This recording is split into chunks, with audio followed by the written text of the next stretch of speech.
The Galactic Diplomatic Corps prided itself on maintaining the most secure facility in known space, which made the current situation all the more amusing. Through the pristine crystalline windows of the grand reception hall, the triple suns of Centaur Prime cast a kaleidoscope of shadows across what had to be the most heavily armed gathering of peaceful representatives ever assembled. Well, heavily armed, except for one delegation. The Chief of Security, a towering DRA whose metallic blue scales shifted shades depending on stress levels, currently a rather anxious cobalt, stared at his holoscreen for the 14th time in as many minutes. His auxiliary hearts were working overtime as he rechecked the scans of the approaching human diplomatic vessel. "This has to be some sort of mistake," he muttered to his assistant, a crystalline quartz being who sparkled with barely contained amusement. "They're arriving with a standard crew complement, but I'm not detecting any weapons, not even ceremonial ones." The quartz being chimed melodiously, their equivalent of a chuckle. First time handling human security protocols. Is it that obvious? Only to anyone with functioning sensory organs, or in my case, resonance crystals. Across the reception hall, representatives from 27 spacefaring civilizations mingled in what they likely thought was a casual manner. The Arcturian delegation's honor guard bristled with enough firepower to level a small moon. The Zekel Collective's defensive drones hummed in complex geometric patterns, their weapon systems disguised as decorative lights. Even the notoriously peaceful luminous ones carried ceremonial energy staves, which just happened to double as particle beam emitters. And then there were the humans. The diplomatic vessel docked with characteristic precision, its hull gleaming under the triple suns. The airlock cycled, and out stepped the human delegation. The ambassador, dressed in what they called a business suit, led the way. Behind them walked 4 individuals in similar attire, moving with a relaxed confidence that seemed entirely at odds with their complete lack of visible armament. The Chief of Security scales deep into an even darker blue. They're not even wearing personal shields. His assistant's crystalline form refracted light in what might have been a shrug. Perhaps they forgot them in their other pants.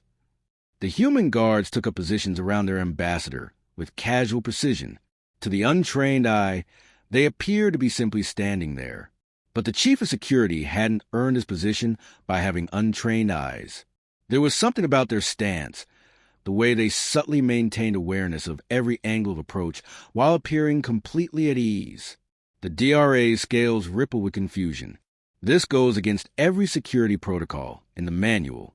The Galactic Diplomatic Corps requires all protective details to be visibly armed as a deterrent. It's basic psychology. Whose psychology? His assistant chimed thoughtfully. Maybe we should ask the Rex delegation. They seem to have some thoughts on the matter. Indeed. The insectoid Rex representatives were chittering among themselves, their compound eyes fixed on the humans.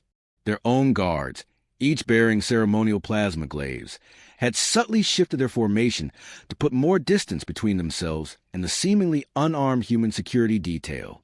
The Chief's auxiliary communication implant buzzed with an incoming message.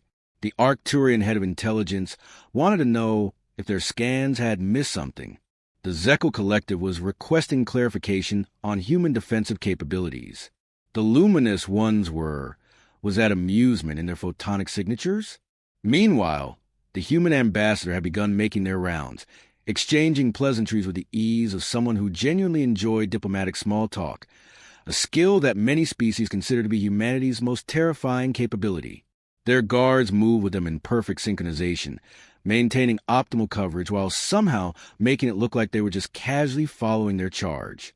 You know, the Chief's assistant sparkled. There's an interesting story about why the Rex are so nervous. Happened about a standard year ago at the Trade Summit on New Arcturus. The Chief's scale shifted to an interested turquoise. Oh! Apparently, some dissidents managed to smuggle in weapons disguised as ceremonial artifacts. Try to take out half the delegation. The only reason it didn't end in disaster was because of 2 human diplomatic guards who happened to be present. What did they do? Deploy some sort of hidden defense system? The assistant's crystals chimed with barely contained mirth. They just used their hands. The Chief's scales cycled through several shades of disbelief. That's impossible. The Rex have enhanced exoskeletons. Their natural armor can stop most personal weapons. Apparently, no one told the humans that, or maybe they didn't care. Either way, the would-be assassins ended up with their own mandibles tied in knots. Literally, according to some accounts. Across the hall, a junior member of the Zekel collective drifted too close to the human ambassador while gesticulating enthusiastically about trade tariffs. One of the human guards shifted their weight slightly, just slightly, and the Zekel immediately backed up half a meter, their defensive drones reorganizing into a more compact formation. The chief watched this interaction with growing fascination. They're not unarmed at all, are they? His assistant's crystalline form sparkled with what might have been approval. Now you're asking the right question. Look at their muscle density readings. Notice how they're constantly aware of their surroundings while appearing completely relaxed. See how other species security details are giving them a respectful berth while pretending not to. But why not carry weapons? For show, at least. It's diplomatic tradition. Maybe because they don't need to. The assistant's tone became philosophical. You know what's more intimidating than someone carrying a big gun? Someone who doesn't need one. The chief's scales settled into a thoughtful azure as he watched the human guards. One of them smiled pleasantly at a passing Arcturian warrior, whose ceremonial battle axe suddenly seemed more like a security blanket than a weapon. The warrior quickened their pace. "There's something else," his assistant added. "According to my databases, humans come from what their scientists classify as a death world. High gravity, extreme temperature variations, aggressive fauna. The works. Their entire evolution was basically one long combat training session." "That's just theoretical xenobiology," the chief protested, but his scales betrayed his uncertainty. "Is it?" Watch the ambassador's left guard. Notice how they shift their weight when the artificial gravity fluctuates by 0.001%. Their bodies are constantly adapting, constantly ready. Every human is essentially a weapon forged by their planet's insane conditions. The reception continued, a delicate dance of diplomatic niceties and carefully measured distances. The human guards maintained their positions with effortless precision, their very presence a statement louder than any visible weapon could make. As the chief of security observed this elegant performance, his scales shifted to a pale, thoughtful blue. The humans weren't flouting diplomatic tradition by coming unarmed. They were engaging in a subtle form of psychological warfare. Their lack of visible weapons wasn't a weakness. It was a power move, a quiet statement that they were so confident in their capabilities that they didn't need to brandish them. It was, he had to admit, absolutely brilliant. His assistant chimed softly. "You know what the really interesting part is?" "What's that?" "These aren't even their combat specialists. These are just their diplomatic guards." The chief's scales shifted to a slightly alarmed shade of cerulean. "What's the difference?" The assistant's crystal form sparkled with barely contained amusement. "From what I understand, diplomatic guards are trained to be gentle." The chief made a mental note to update the Galactic Diplomatic Corps security protocols. Sometimes, the most powerful statement of strength was the confidence to appear unarmed in a room full of weapons.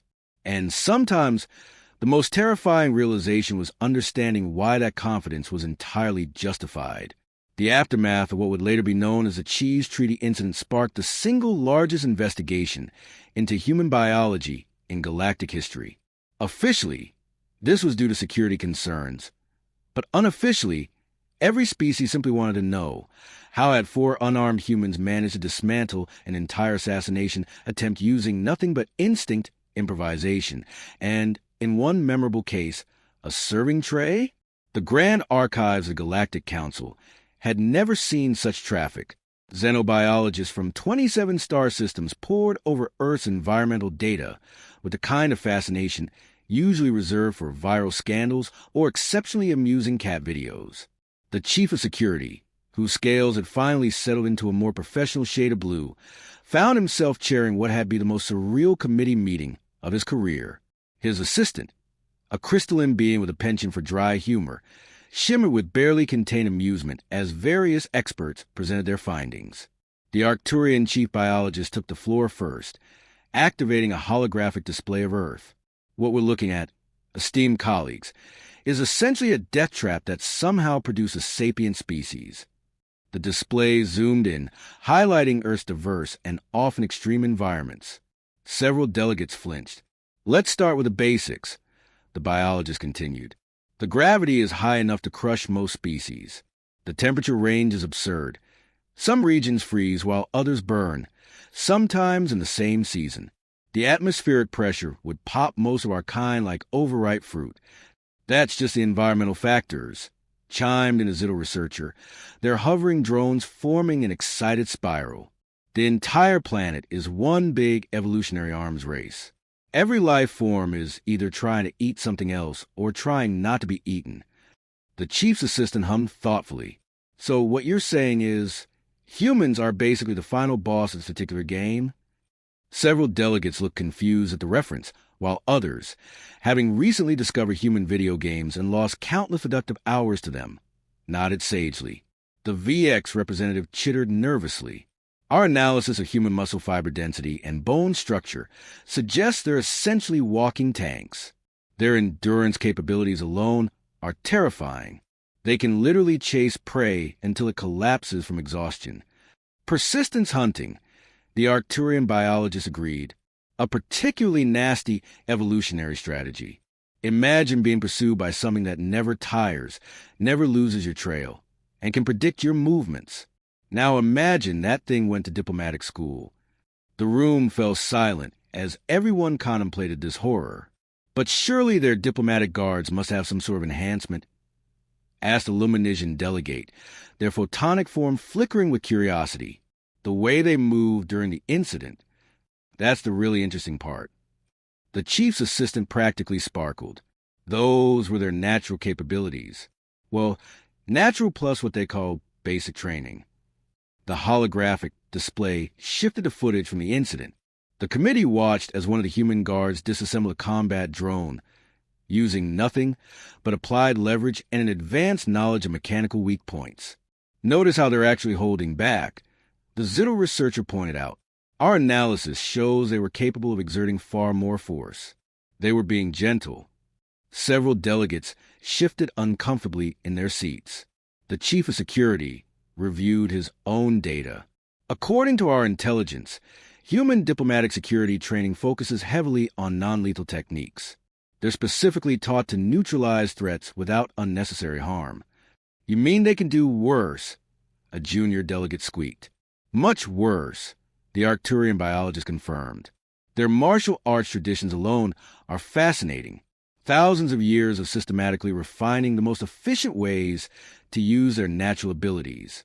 Some are purely defensive. Others," they paused, mandibles clicking. "Let's just say I now understand why humans find it funny when we bring ceremonial weapons." The display shifted again, showing a human skeletal structure. "Their joint mobility is remarkable. Combined with their pattern recognition and reaction speed, it makes them incredibly adaptable in combat situations." "That incident with the serving tray?" the chief's assistant added. "They didn't plan that.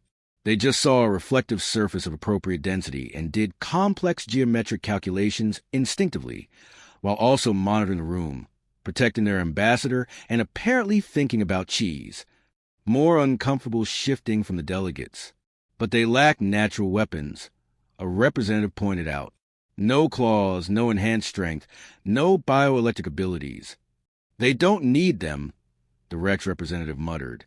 "They evolved as tool users. Everything is a weapon to them." The Arcturian biologist nodded.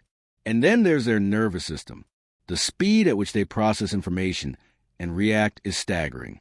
During the incident, they analyzed multiple threats, calculated trajectories, and coordinated with each other faster than most species can blink." The chief's assistant hummed again. "And these were just their diplomatic guards." A long silence followed before someone finally asked, "What about their actual military?" The room fell silent. The chief of security's scales darkened slightly. "Let's focus on one existential crisis at a time, shall we?" The committee agreed this was a sensible approach. As the meeting concluded, the chief found himself revisiting the Council security protocols. The section on visible weapons for diplomatic security seemed particularly quaint now, like insisting that a stellar mass black hole needed warning signs. "You know what the really interesting part is?" his assistant asked as they exited the committee room. Do I want to know? According to my research, humans consider their diplomatic guards to be relatively peaceful. They're specifically selected for their ability to resolve situations without violence. The chief's scale cycled through several shades of blue before settling on one that suggested he was seriously reconsidering his career choices. And they're non-peaceful specialists? He finally asked. The assistant's crystalline form shimmered mischievously. Let's just say there's a reason humans find hilarious when other species try to invade Earth. Somewhere in the distance, the human diplomatic team was still discussing cheese tariffs. Their guards stood casually at their posts, looking for all the world like ordinary bureaucratic staff, who just happened to be capable of turning the entire room into an impromptu battlefield if the situation required it. The chief made one final note in his security protocols. When humans say they don't need weapons, believe them. His assistant added a postscript, and when they smile at your weapons, run. The diplomatic guards were voluntarily disarming themselves. It started with the VX, who arrived at a routine trade meeting with security personnel dressed in what suspiciously resembled Earth-style business attire, completely unarmed. Reports indicated they had been training in basic self-defense techniques under human instructors. The chief of security, whose scales had long since settled into a philosophical shade of blue, watched with weary fascination as the trend spread. His crystalline assistant, ever amused, shimmered in delight as species after species sent their security teams to Earth for training. You know what's really ironic? The assistant remarked one day, observing a Zixteel guard deftly disarm a malfunctioning maintenance drone using nothing but precise strikes and applied pressure. We spent centuries developing increasingly advanced weapon systems, the chief mused, only to learn that the most sophisticated weapon system was biological evolution on a death world. The human diplomatic team had become a sensation. Their security personnel now ran training seminars that were more sought after than the actual diplomatic meetings. The waiting list stretched 3 years into the future and showed no signs of shrinking.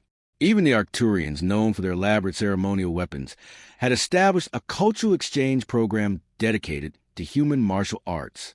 While they still carried their traditional arms, it had become more of a symbolic gesture, like wearing an ornate hat to a formal event. The Galactic Council security protocols underwent a radical overhaul. The new guidelines were significantly shorter, largely consisting of variations on 2 core principles. Don't start anything you can't finish, and if the humans aren't worried, you shouldn't be either. As for the cheese tariffs that sparked the entire ordeal, they were eventually settled amicably, though many species were left baffled as to how the human ambassador had negotiated such favorable terms while their guards were actively dismantling an assassination attempt in the background. The chief's final report on the incident contained only one recommendation. Perhaps we should focus less on demonstrating what weapons we carry and more on understanding why some species don't need to carry them at all.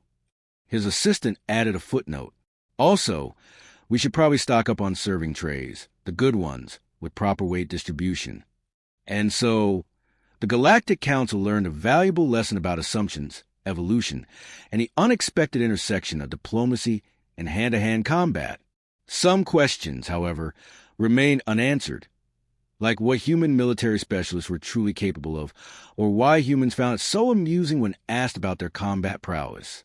Some mysteries, the galaxy collectively decided, were better left unexplored, although, oddly enough, serving trade defense classes remain surprisingly popular.